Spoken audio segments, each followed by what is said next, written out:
Hey, it's Hunt. You found Hunt on Saints. We're talking black and gold football. Do us a favor. Hit the like button, share your comments below, and hit that subscription button so you can get all of our content. Enjoy. A lot has been made of Mickey Loomis' press conference yesterday. He addressed a number of off-season questions with the black and gold. A lot of folks, as we talked with Luke Johnson about in the first hour, root for the Saints and follow the Saints are disenchanted with the direction of the franchise and the current product after what was the golden era of the New Orleans Saints. And so Mickey Loomis addressed a number of things, and so we'll kind of check them off one by one. This first bite we'll play is the one that is getting the most run from yesterday, and it was his response to the decision to retain Dennis Allen after a couple of seasons not winning the poor NFC South. And this was Mickey Loomis's very, very prepared and seemingly rehearsed answer. You know, the easy thing to do, the lazy thing to do is look at the results of a season and say, it's a coach's fault or it's the quarterback's fault. I think oftentimes you have to look beyond that. Look, I was prepared for this question, right?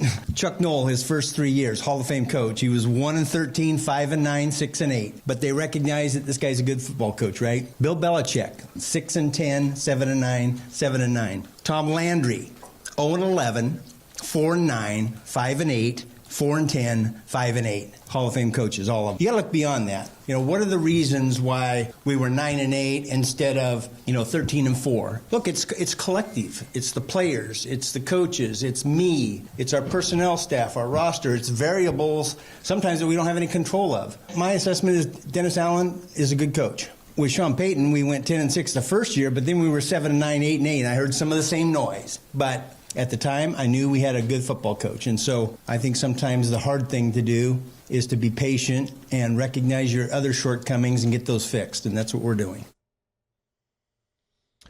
I'm not going to fly off the handle with that answer.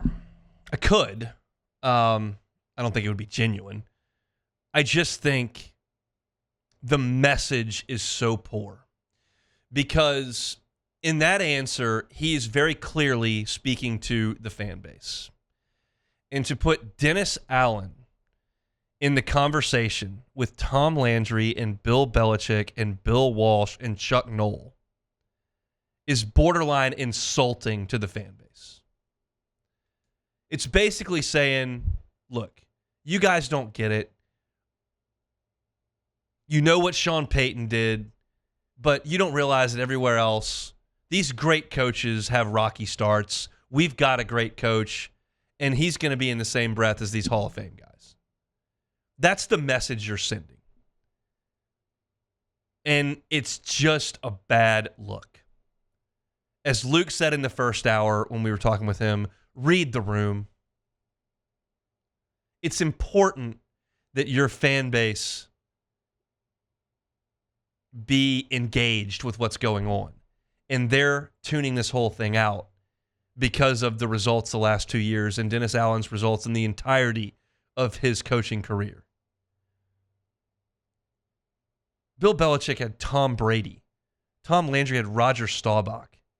Chuck Noll, Terry Bradshaw, and just a host of Hall of Fame players on those great Steelers teams. Bill Walsh had Joe Montana. These situations are not comparable. Derek Carr's not Joe Montana? Maybe right now they're about the same. Montana at whatever he is, 60-something, and Carr now. It's tone deaf to bring that up. And he admitted it, and it's very obvious, like he was prepped for that. And essentially what, in my mind, what he thought he was going to get out of that was, I'll show them, boom, here's the proof. I'm right, you're wrong. And the messaging sucks. Not to mention there's gum flapping around in his mouth the whole time. It just seemed so tone deaf. There is an admirable angle here where they're committed to what they're doing. But in the end, this is a results game. And the results suck relative to what the expectation is. You were gift-wrapped this NFL season.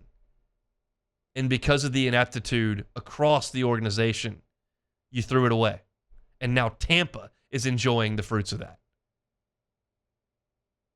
I thought that answer was awful. He added later, like, why are you still confident in what Dennis Allen brings to the table here?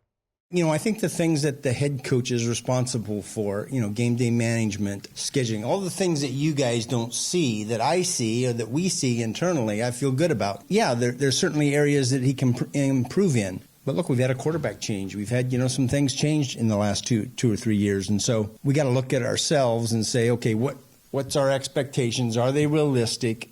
And if we're not meeting those expectations, what can we do differently? And I don't believe that that's the head coach right now. You know who else had a quarterback change? Tampa. You know who else had a quarterback change? Green Bay. You know who else basically had a quarterback change? San Francisco. They seem to be fine. Yeah, I know the organization hasn't been run perfectly. And last year there was a ton of injuries. And this year Derek Carr was a little bit banged up and Kamara got suspended. And it's not ideal. Nothing's ideal in the NFL. The coach's literal job is to take the not ideal circumstances and figure it out. And Dennis Allen doesn't do that. Anyone can pilot the NFL franchise when everything works out perfectly and all the personnel decisions are great and nobody gets hurt and the schedule works out your way. Throw any coach in there, they'll be fine. The coach's job is when things are not great, figure it out. They don't.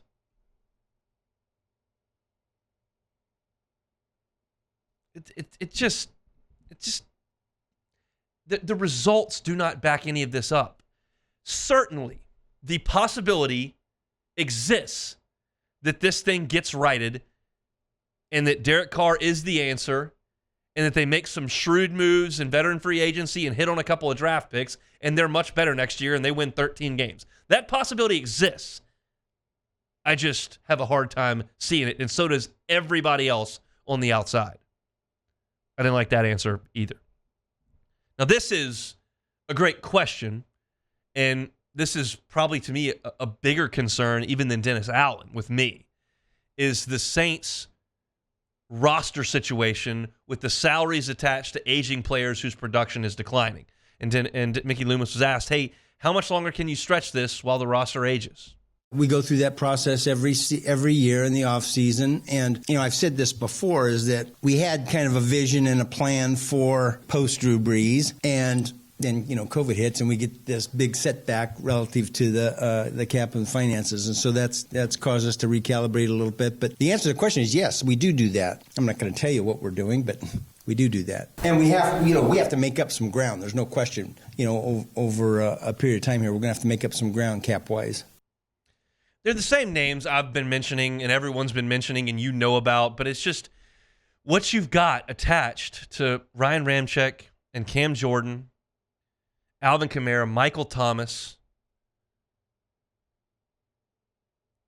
It's a lot.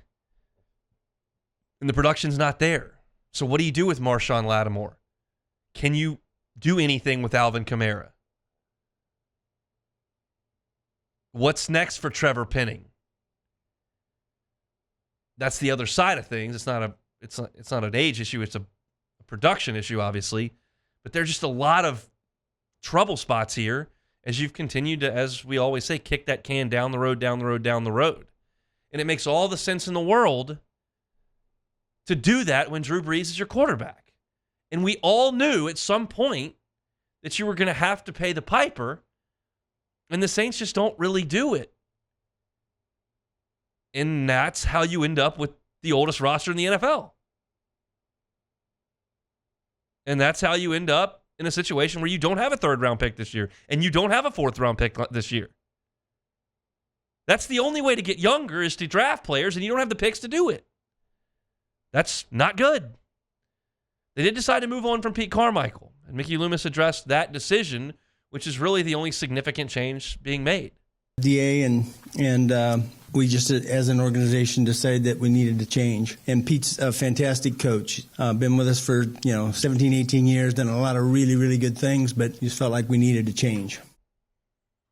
And then the question was brought up, is there a possibility that someone on the current staff could become an offensive coordinator? Is anybody on the current staff for the OC job? I mean, or is that not? Yeah, I'm going to keep that list to ourselves right now. But those candidates will come out eventually. I don't know Ronald Curry at all. If he walked in this door right now, I wouldn't know who he was. I don't know what his acumen is as far as play calling, game planning, play design. I don't know any of that stuff. I just know that if they promote him, I think it is further evidence that this franchise refuses to move on from the old guard. And again, it could work out beautifully. I don't know. I don't have the answers. My feeling is go get some fresh blood. Do something different in the organization. It's something this organization has refused to do year over year over year. And at some point, continuity becomes stubbornness. And if that's something they do, promote from within, like they did with defensive coordinator to head coach, like they did with quarterback coach to offensive coordinator. They do that again, you're just stuck in the same rut. I think that would be a massive, massive mistake. Hey, it's on. Thanks for watching Hunt on Saints. Before you leave, help us out a little bit. Hit that like button, leave your comments in the section below, and hit that subscribe button so you get all our content right here from Hunt on Saints. We'll see you next time.